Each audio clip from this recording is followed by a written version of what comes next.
Well, let's start with your tour. Yeah. You're on the By the World Around tour. Yeah, By the World Around tour. When did that start? We started that up probably first of the year, but we had a song called By the World Around. You and I earlier were talking about songs and where I get ideas for songs. And songwriting it's my favorite thing. I love a lot of things, but songwriting is my passion. It's my hobby. It's my job. It's something I have to do. I can't explain it except for it wakes me up at night.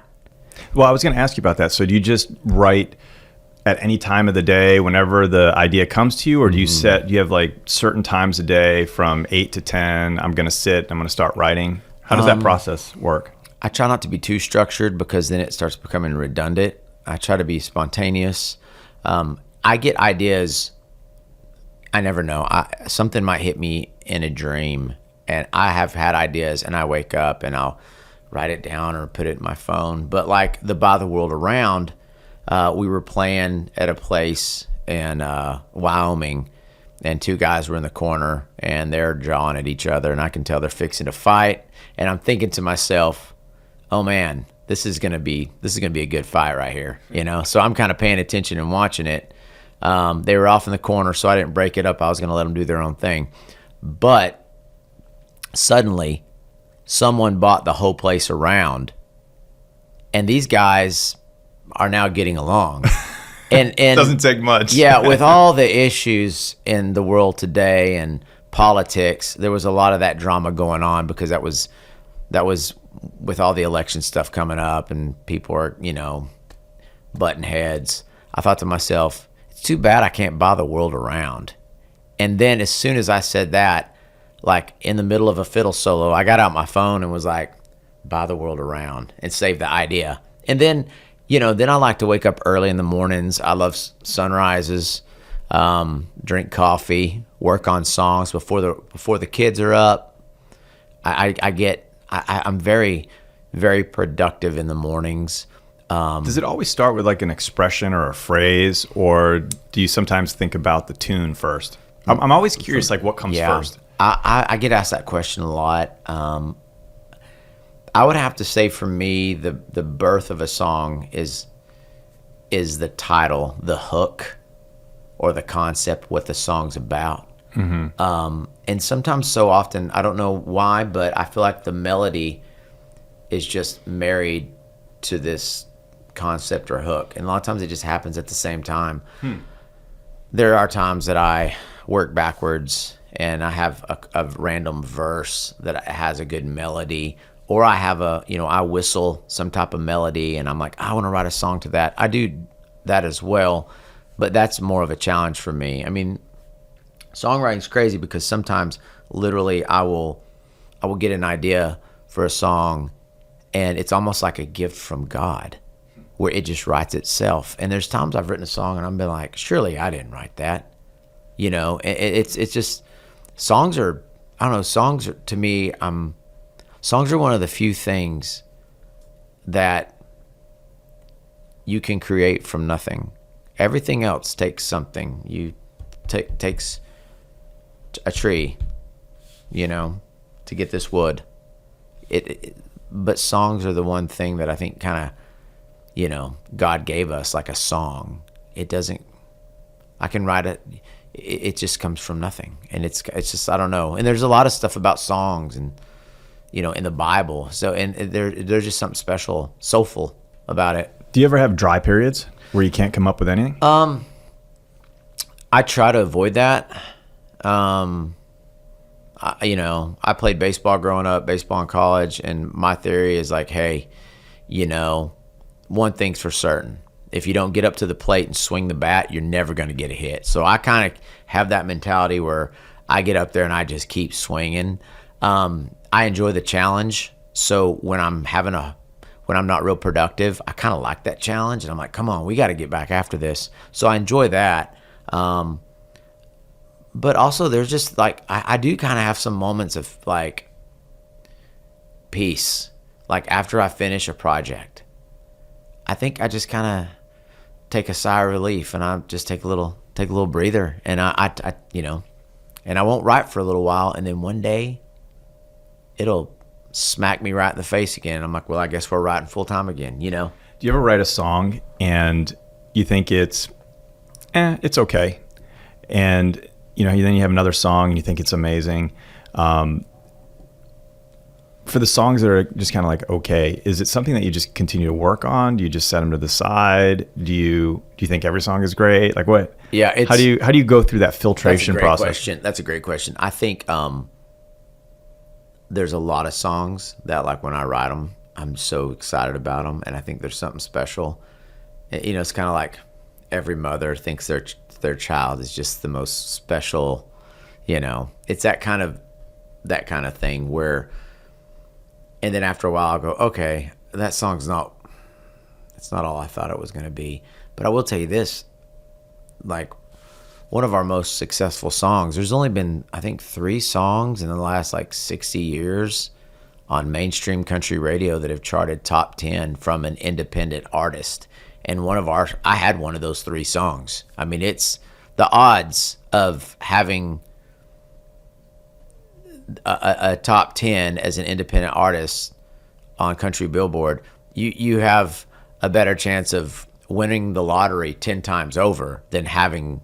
Well, I'm definitely going to get into this later, because you had the album was number 1 on the Billboard country charts, and it was independent. It was not attached to a label. So we got to talk about that too. Absolutely. Come back to that. But that one of the songs, Out of Style, I wrote that song. I thought that's just a fun, upbeat song for the album. I had no idea it would be a single or that people would like it. And so, we're never going out of style. I was thinking, wow, the sun is sinking low. We could go all night.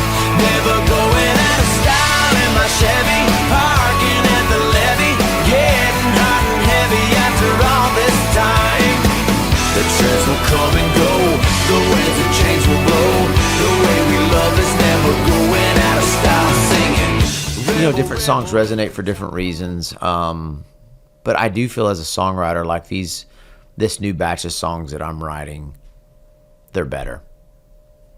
I'm just a better writer now, but I'm also more patient. I think when I was younger, I'd write it and I'd be like, it's pretty good. It's done. Next. Now I'm going back in and I'm rewriting and I'm thinking about it, and I'm reading it, and I'm critiquing my melodies, and just, is it too busy? Is it, what's the right key? What's the right tempo? And that's one of the things right now, like 2 of my kids love music and love to write, and I'm trying to, show them those things now. Things that took me forever to learn, and so that's fun to pass that on. I know a lot of writers who write books, and they love to write. They're fantastic at what they do, but they can't edit their own work. Yeah, and so they'll go to an editor, and there's this back and forth, and they fall in love with a word or a paragraph. Yeah, the self-editing process, as you just described, has taken you some time to learn and develop. Yeah, and what are some of the things that you're specifically looking for in the songs that you're writing now that you're saying, Aaron, let's be careful on this here, or let's add this? I break out the red pen on myself, where, is that a necessary word? Now, sometimes words are necessary because there's a cadence, and you've got to have that word needs to be in there so that every syllable is on that downbeat. You've got to have it, because without that syllable, there's a gap, and it loses that rhythm and that groove, that kind of rhapsody thing. But more than anything, is it catchy? Do I get bored? Like that. Like there's a couple songs where I'm like, I had a verse and then a musical turnaround, and then I did a verse and I got into the chorus, and then sometimes I'm like, I'm bored. I'm already bored. Let's go back in. We might need to take that verse out. And it's just those kind of things. Like, how do you feel about it? Like, what? And the beauty of a song is you, one of the mysteries of a song is you don't have very long to tell an entire story. So you have to say a whole lot, paint a really big picture in a very short amount of time, especially with today's they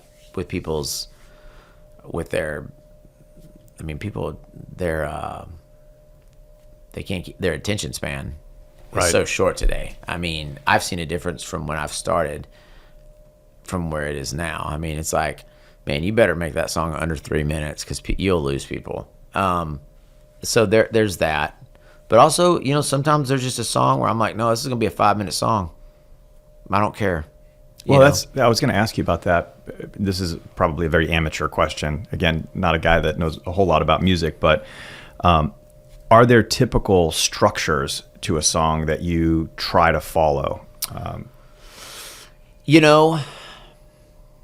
I think that if you probably went and broke down my writing, there's probably some style. I've tried to get away from that, and one of the ways I get away from that is by writing it backwards. Like I said, I'm not really good at, but it's a challenge where I put the music down and then I have to write to the music, which is so backwards for me that I find myself coming up with something completely different, which I really like that. That intrigues me. But I don't know. It just depends on the tempo. It depends on what I'm trying to say. And sometimes you write the song a certain way, you go record it, you come back, you listen to it, and you're like, it's not right.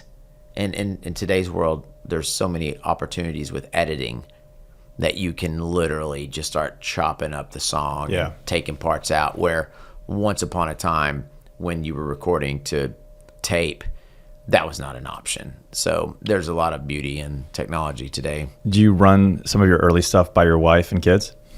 Yeah, a little bit. As you're kind of in the process I'm going, of writing? Yeah. And I think too, they get it whether they want it or not, because I'm in there, in the office singing songs. But every now and then, my wife, or my daughter or one of my sons will go, "Hey, what song is that? Dad, I like that song." And I'm like, "Oh, okay." And I enjoy that. That's fulfilling. Yeah, it's fulfilling. And I think that over the years, they've really started to appreciate seeing me hammer a song out and refine it and see where it comes from to when it's finished. It's cool. It's something that is hard to explain, but it's a funny thing. Like, I remember we played this huge festival in outside of Madrid, Spain. And one of my songs, I remember I started playing it and everyone was singing along. And I thought to myself, that's funny. This song that I wrote on the back porch in West Texas, these people that don't even really speak English somehow just blows my mind. But that's music is universal, music's universal. What has been the reaction to Europeans or Latin Americans or people that are not as exposed to country music? Man, Europeans, going over there to Spain, they are music lovers. And I don't think they get the opportunity to hear live bands like we do here. So they're very captivated by that. And I think they're very captivated by the Texas culture. I mean, I think they know I'm from West Texas. I think they think that I saddle up my horse and ride it, to the grocery store, and that I have to milk the cow at the grocery store. I think they see the Western way of life, but also too, it's Texas, I mean, it is, it's like I always tell people, I'm like, well, we are the 7th largest economy in the world, Texas is its own brand. Yeah. Y'all Street. Right Y'all here. Street. It's brilliant. The moment you told me about Y'all Street, I was like, I'm going to need one of those metal signs for the house. We were yesterday. We were with a colleague of ours from Italy, and we took her out shooting guns. And of course, the whole way we're in the pickup truck, and I'm putting on the country music. And I was like, "Have you heard these songs?"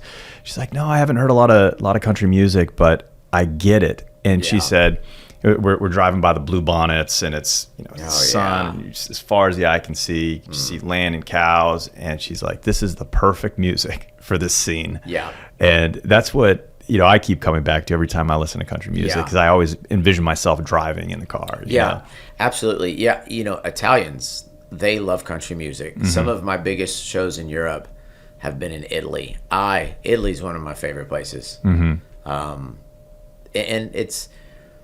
it's neat to see, I think in America, we're in our own little box. We're in a box. We're protected by oceans, and we have our own little thing here, I think in Europe, they're very exposed to lots of different cultures. So it's difficult for me to hear another band singing in a different language that I don't understand. It's hard for me to get into that, but that doesn't seem to bother them. It's more about the beat and the fiddle, and they're just the vibe. They're very passionate people. So I don't know. I've been to Europe 11 times. We've had 11 tours over there, and it never gets old. I can't wait to go back. Yeah, I lived in South America, and a lot of the Argentines I was around said they learned English from American music. Isn't that awesome? Yeah, it's great. I mean, it's just awesome. I mean, it's like, for instance, I was reading something about the Beatles, and one of the first songs they ever recorded was a song that Buddy Holly, country music, wrote. Yeah, and you're like, a boy from West Texas, so much of Buddy Holly stuff had that country music influence, rockabilly, and I'm like, and who would have thought that was going to actually some kid, some teenager from West Texas was going to actually influence what is, without a doubt, one of the biggest rock and roll bands of all time, the Beatles. And that's what's so cool about music. I mean, it really is a universal language. It's a universal language. Yeah. So you and I met, like over 20 years ago. We were You've young. Done well, by the way. Cheers. You as well. Cheers to you as well. Not too bad for some average dudes. Yeah, some 20-year-old bucks. Yeah, trying to figure it out in the world. Clueless. You were when we met. I think you were promoting Honky Tonk Kid. Yeah. And I saw you play at a bar. I was with my good buddy Dave Coletti, and we had just launched Lionheart Apparel. And I remember turning to him, I'm like, man, this guy reminds me of George Strait. Oh man, you had it even back then. Yeah. I'm really interested in the origin story. So yeah, how did you get into music, and when did the songwriting start? And I think on Honky Tonk Kid, didn't you play with Willie Nelson?